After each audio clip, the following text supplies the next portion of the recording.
안녕하세요. 지금 이 시간 너무 많은 생각이 남아있다면 잠시 내려놓으셔도 괜찮습니다. 오늘 들려드릴 옛날 이야기는 서두르지 않는 옛날 이야기, 바람처럼 흘러가는 이야기입니다. 노루가 된 동생, 옛날했죠. 아주 오래전 이야기입니다. 산가들이 지금보다 더 넓고 길은 지금보다 더 느리게 이어지던 때 남매가 단둘이 살고 있었어요. 부모도 없고 기댈 곳도 없고 말을 건넬 사람도 없는 세상에서 남매는 서로의 얼굴을 바라보며 하루하루를 살아갔습니다. 먹을 것이 넉넉할 리 없었지요. 어제 남겨둔 것이 오늘까지 이어지는 날은 드물었고 오늘의 끼니를 내일로 미루는 날도 잦았습니다. 그래도 남매는 걸었습니다. 걷다 보면 길이 나오고 길을 가다 보면 바람이 불고 바람을 따라가다 보면 어디선가 하루를 버틸 힘이 생기리라 믿으면서요. 바람아, 바람아. 누이는 그렇게 중얼거리며 걸었습니다. 누구에게 들리라고 한 말도 아니고 무엇을 바라고 한 말도 아니었지요. 그저 혼잣말처럼 흘러나온 말이었습니다. 동생은 누이의 뒤를 따라 걸었습니다. 아직 어리고 말수도 적은 아이였지만 누이의 발걸음이 멈추면 멈추고 누이가 다시 걷기 시작하면 아무 말 없이 다시 따라 나섰습니다. 그 시절에는 물이 귀했습니다. 비가 오지 않으면 며칠이고 몇 날이고 마실 물을 구하지 못하는 날도 있었지요. 그래서 사람들은 알았습니다. 세상에 남아있는 물이 어디에 고이는지, 노루가 쉬어간 자리, 소가 멈춰선 자리, 토끼가 잠시 발을 디뎠던 자리에 아주 조금, 아주 잠깐 물이 고인다는 것을요. 그리고 또 하나, 그 물에는 이상한 힘이 깃들어 있다는 것도요. 노루 발자국에 고인 물을 마시면 노루가 되고, 소 발자국에 고인 물을 마시면 소가 되고, 토끼 발자국에 고인 물을 마시면 토끼가 된다고들 했습니다. 아이들에게는 그저 무서운 이야기였고 어른들에게는 조심해야 할 세상의 법칙 같은 것이었지요. 그날도 남매는 오래 걸었습니다.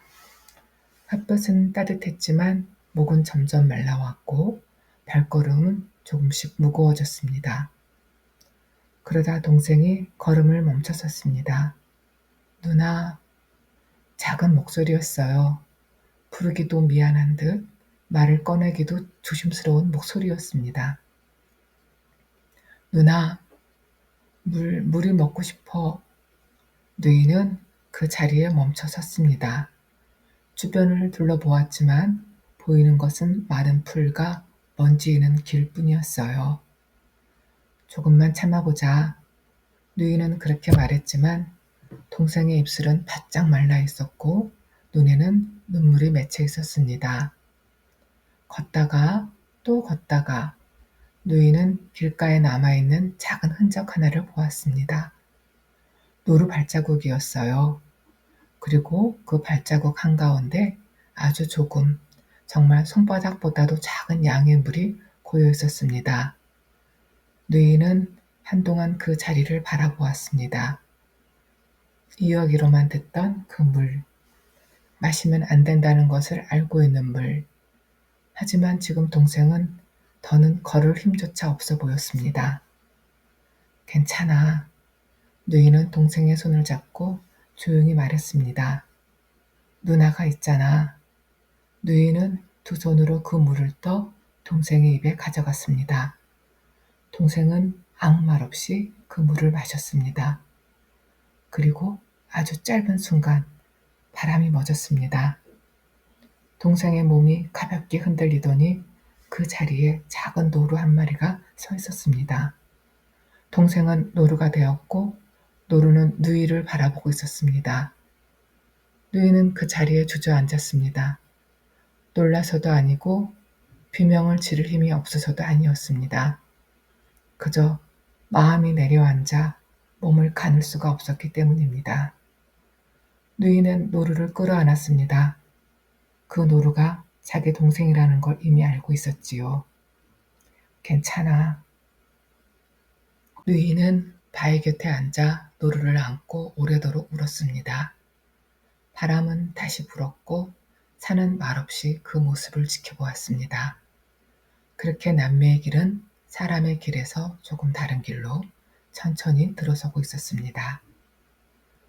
바람은 다시 불었고 산은 아무 말도 하지 않았습니다. 누이는 노루를 안고 오래도록 그 자리에 앉아 있었어요.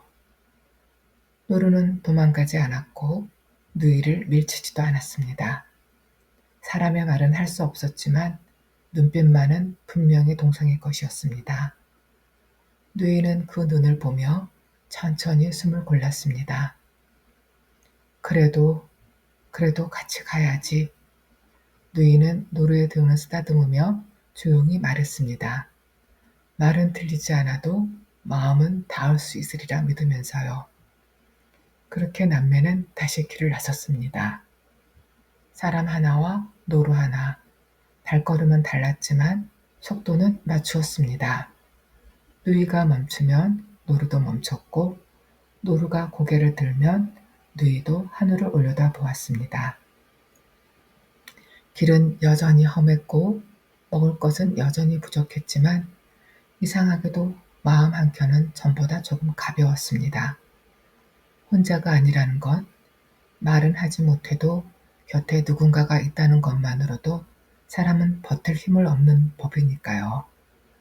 그렇게 걷다 보니 사람 사는 마을 가까이에 이르렀습니다. 그 마을 근처에서 사냥을 나왔던 한 사람이 두 존재를 발견했습니다. 예쁜 얼굴의 젊은 여인이 노루 한 마리를 데리고 천천히 걷고 있었지요. 사냥꾼은 걸음을 멈추고 한동안 그 모습을 바라보다 조심스레 말을 걸었습니다. 아가씨, 어찌하여 노루와 함께 길을 가고 있소? 누이는 그 자리에서 노루의 목을 끌어안고 지금까지의 이야기를 차분히 들려주었습니다. 물 없는 세상, 발자국의 고인 물, 동생의 변신, 그리고 다시 길을 나서게 된 사연까지. 사냥꾼은 말없이 그 이야기를 들었습니다. 그리고 오래 생각한 끝에 이렇게 말했지요.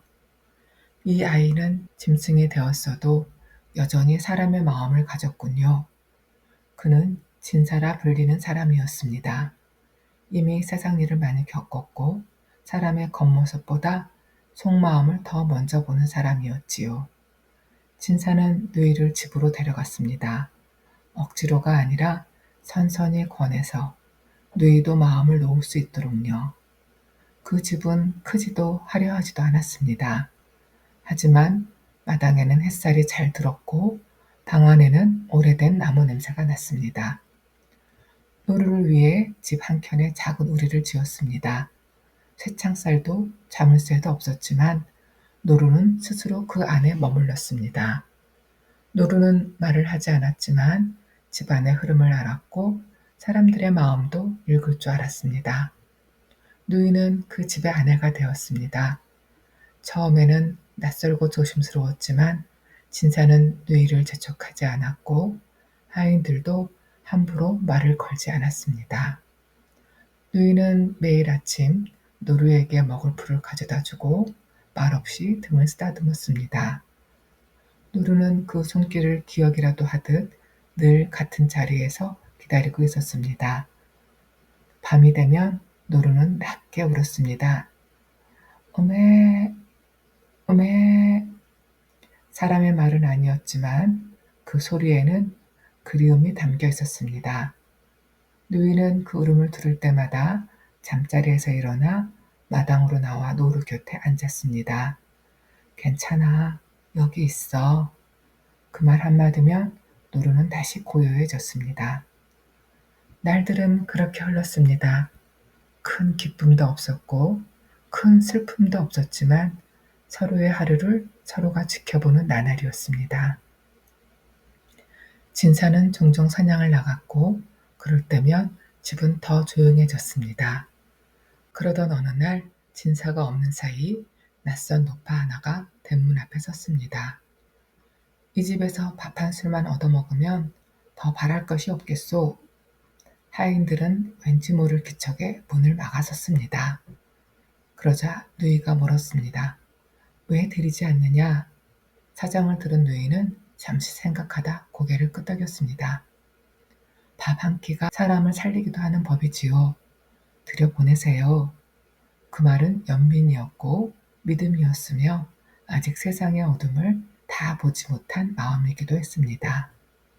그 선택이 이 고요한 나날을 조금씩 흔들기 시작하고 있다는 것을 그때의 누이는 아직 알지 못했습니다. 바람은 여전히 부드러웠고 집안은 평온했지만 보이지 않는 틈새로 다른 기운이 천천히 스며들고 있었습니다. 낯선 노파는 방 안에 앉아 밥을 먹고 있었습니다. 허리를 곱게 세우지도 않았고 그렇다고 힘없이 기대지도 않았습니다. 그저 있는 듯 없는 듯 자리에 앉아 있었습니다. 누이는 노파의 모습을 유심히 보지 않았습니다. 그럴 이유가 없다고 생각했기 때문입니다. 세상에는 힘없는 노인도 있고 길 잃은 사람도 있는 법이니까요. 노파는 말없이 밥을 먹었습니다. 숟가락이 그릇에 닿는 소리도 이상하리만큼 작았고 씹는 기적조차 거의 들리지 않았습니다. 누르는 그 모습을 보고 있었습니다. 우리 안에서 몸을 낮춘 채 노파를 바라보고 있었습니다. 평소처럼 풀을 뜯지도 않았고 고개를 끄덕이지도 않았습니다. 노루의 귀가 미세하게 떨렸습니다. 누이는 그걸 보았지만 그저 바람이 스쳐간 줄 알았습니다. 노파는 밥을 다 먹고 고개를 들었습니다. 참으로 마음이 고운 집이구먼. 그 말은 칭찬이었지만 어딘가 공기가 한 박자 늦게 닿는 듯 했습니다. 누이는 웃으며 고개를 숙였습니다. 별것 아닙니다. 따뜻할 때 드신 것만으로도 다행이지요. 노파는 그 말을 듣고 윗꼬리를 아주 조금 올렸습니다. 웃음이라기보다는 표정을 바꾸는 데 가까운 움직임이었습니다. 그때였습니다. 노루가 갑자기 울기 시작했습니다. 우메, 우메. 낮고 길게 마당을 가르는 울음이었습니다. 누이는 깜짝 놀라 우리 쪽으로 걸어갔습니다. 왜 그러니? 누이는 노루의 등을 쓰다듬었습니다. 노루의 몸은 평소보다 단단하게 굳어 있었습니다. 노파는 그 모습을 말없이 바라보다 천천히 자리에서 일어났습니다. 노루가 사람을 그리워하나 보구먼. 그 말에 누이는 가슴이 철렁 내려앉았습니다. 아무에게도 이 노루의 사연을 자세히 말한 적은 없었기 때문입니다. 짐승도 정이 있으면 그런 법이지요. 누이는 그렇게 대답하며 스스로를 다독였습니다. 노파는 고개를 끄덕이고 방 안으로 들어갔습니다. 그 순간 마당의 공기가 달라졌습니다. 햇살은 그대로인데 그늘이 한치쯤 길어진 것 같았고 바람은 불고 있는데 소리가 나지 않는 듯 했습니다. 노루는 누이를 향해 한 발짝 또 한 발짝 다가왔습니다. 그리고 사람의 말은 아니지만 분명히 뜻이 느껴지는 울음을 냈습니다. 누이는 그 울음 속에서 어릴 적 동생의 목소리를 들은 것 같았습니다. 누나. 그날 밤 누이는 잠을 깊이 이루지 못했습니다. 노파가 머문 방 쪽에서 가끔 발소리가 들리는 듯했고 문지방을 넘는 그림자가 보이는 것 같기도 했습니다. 그러나 일어나 확인할 용기는 나지 않았습니다. 괜한 걱정으로 스스로를 괴롭히고 싶지 않았기 때문입니다. 다음 날 진사가 사냥을 나갔습니다. 늘 하던 대로 아침 인사를 하고 집을 나섰습니다. 집에는 누이와 하인들, 노루, 그리고 노파만 남았습니다. 노파는 아침부터 집안을 천천히 둘러보았습니다. 마치 처음 온 집이 아닌 것처럼 어디에 무엇이 있는지 이미 알고 있는 사람처럼요. 누이는 그 시선을 느끼면서도 아무 말도 하지 않았습니다. 그러다 노파가 갑자기 말했습니다. 노루는 이 집에서 귀한 존재인가 보구먼. 누이는 잠시 망설이다 고개를 끄덕였습니다. 제게는 가족과도 같은 아이입니다. 노파는 그 말을 듣고 조용히 웃었습니다. 그 웃음은 어제보다 조금 더 깊었고 눈은 웃지 않았습니다. 잠시 후 노파는 누이에게 다가왔습니다. 아주 가까이 숨결이 느껴질 만큼. 그리고 그 순간 노루가 마당을 가로질러 미친 듯이 뛰기 시작했습니다. 울음은 커졌고 발굽소리는 땅을 두드렸습니다. 누이는 순간적으로 뒤를 돌아보았고 그 찰나의 사이에 몸이 앞으로 밀렸습니다. 차가운 물의 감각, 돌에 부딪히는 아픔, 숨이 막히는 느낌, 그리고 세상은 조용해졌습니다. 그 위에 아주 고요하게 같은 얼굴의 여인이 서 있었습니다. 마당에는 아무 일도 없었던 것처럼 햇살이 내려앉아 있었고 노루는 목이 터져라 울고 있었습니다. 고요는 그대로였지만 이제 그 고요는 사람을 안심시키는 고요가 아니라 무언가를 숨기고 있는 고요가 되어 있었습니다. 시간은 한동안 멈춘 것처럼 흘렀습니다. 차가운 물속에서 누이는 아무 말도 할 수 없었고 아무 생각도 들지 않았습니다. 그저 몸이 가라앉고 귀가 멀어지고 세상이 멀어지는 느낌뿐이었지요. 그런데 아주 희미하게 익숙한 소리가 들렸습니다. 오메, 오메. 멀리서 울리던 울음이 점점 가까워졌습니다. 그 소리는 바람처럼 가볍게 그러나 끈질기게 누이의 곁을 맴돌았습니다. 노루는 마당에서 울부짖고 있었습니다. 울음은 길고 숨은 가빴고 그 소리에는 부를 수 있는 모든 마음이 다 담겨 있었습니다. 하인 하나가 그 모습을 보고 가만히 서 있었습니다. 이상했습니다. 마님은 늘 그 노루를 누구보다 아꼈고 동생이라 부르며 살피던 사람이었는데 갑자기 죽이라 명령을 내렸기 때문입니다. 하인은 노루가 달려가는 방향을 멀찍이 따라갔습니다. 노루는 연못가에 이르러 그 자리에 멈춰 섰습니다. 그리고 하늘을 향해 들고 울음을 터뜨렸습니다. 아! 아! 그 울음은 짐승의 소리라기보다 사람의 부름에 가까웠습니다. 하인은 가슴이 서늘해졌습니다. 그리고 서둘러 진사를 불러왔습니다. 진사는 연못 앞에 서서 잠시 아무 말도 하지 않았습니다. 노루의 울음, 물결의 흔들림, 그리고 자기 아내의 얼굴이 머릿속에서 겹쳐졌습니다. 파보아라. 진사는 낮은 목소리로 말했습니다. 하인들이 연못가에 흙을 퍼내자 차가운 물이 빠지고 그 아래에서 돌에 묶인 여인의 몸이 서서히 드러났습니다. 누이는 아직 숨이 붙어 있었습니다. 진사는 급히 누이를 안아 올렸고 하인들은 마른 옷을 가져와 몸을 덮어주었습니다. 누이는 한참 만에 눈을 떴습니다. 그리고 가장 먼저 그 이름을 불렀습니다. 동주야. 그 순간 노루가 연못가로 뛰어왔습니다. 노루는 누이의 얼굴을 향해 고개를 숙였고 다시 울음을 냈습니다. 누님. 그 소리는 말이 아니었지만 말이었습니다. 누이와 노루 사이에 공기가 흔들렸고 바람이 한번 크게 지나갔습니다. 노루의 몸이 서서히 흔들리더니 그 자리에 사람의 모습이 다시 서 있었습니다. 동생은 노루가 아니라 사람으로, 누이의 동생으로 그 자리에 돌아와 있었습니다.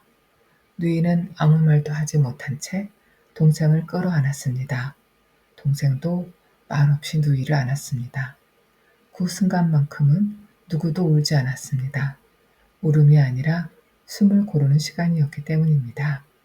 그제야 진사는 집으로 돌아가 모든 것을 확인했습니다. 함께했던 여인은 이미 사라지고 없었고 그 자리에 남은 것은 여우의 흔적뿐이었습니다. 사람의 얼굴을 빌려 사람의 자리를 탐했던 요술의 흔적이었지요. 진사는 문을 활짝 열어 집안에 남은 기운을 바람에 맡겼습니다. 햇살은 다시 마당 깊숙이 들어왔고 그늘은 제자리에 돌아갔습니다. 그날 이후 집은 다시 조용해졌습니다. 노루우리도 필요 없었고 밤마다 울음도 사라졌습니다. 대신 사람의 숨소리와 밥 짓는 냄새가 집안을 채웠습니다. 남매는 다시 사람의 길을 걸었고 진사는 그 곁을 묵묵히 지켰습니다. 세상은 여전히 완전히 안전하지는 않았지만 서로의 마음을 살피는 한 길을 잃지는 않는다는 것을 그들은 알게 되었습니다. 바람은 여전히 불었고 길은 천천히 이어졌습니다. 그리고 그 길 위에서 남매는 다시 걸을 수 있게 되었습니다. 사람으로 함께. 사람은 길을 잃어도 마음을 잃지 않으면 다시 돌아올 수 있다고 합니다. 오늘 이야기는 여기까지입니다.